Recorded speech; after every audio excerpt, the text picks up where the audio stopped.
Hi, my name is Sandy Jerome, and I'm a gardener, but I'm also an author of fiction and nonfiction for middle grade.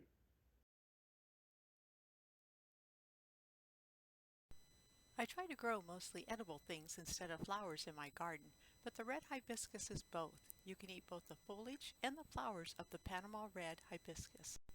I have learned so much about growing food from the books by David B. Good, Totally Crazy Easy Florida Gardening. See the link below.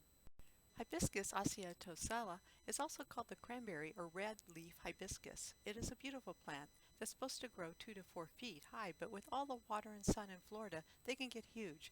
It sort of looks like a Japanese maple. The leaves and stems have a tart flavor and is a rich source of vitamin C. It also contains vitamin B3 or niacin, B2, riboflavin, and provides a source of iron and calcium. An excellent source for antioxidants because of the vitamin C content. Antioxidants help lower levels of bad LDL cholesterol, but may help in treating liver disease and help protect your body from diseases because they neutralize the free radicals present in body tissues and cells. The B vitamins, like those in cranberry hibiscus, are known to give you more energy throughout the day. Drinking several cups of hibiscus tea during the day may help lower blood pressure. Other elements have been shown to support heart health and prevent and fight certain cancers and may help prevent age-related mental decline.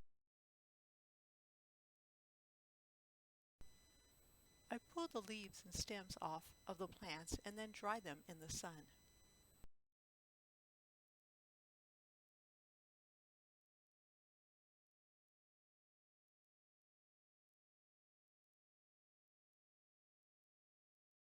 I then dehydrate for 3 hours and crunch with my hands before putting them into my Ninja blender and grinding into a powder. Then I put them into capsules for my husband to take when he feels hungry, or I mix into a tea.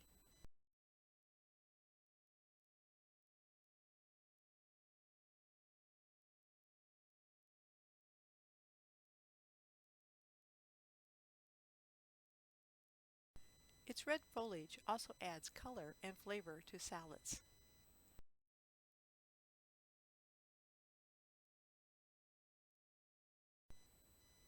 Thank you for watching, and please subscribe and like.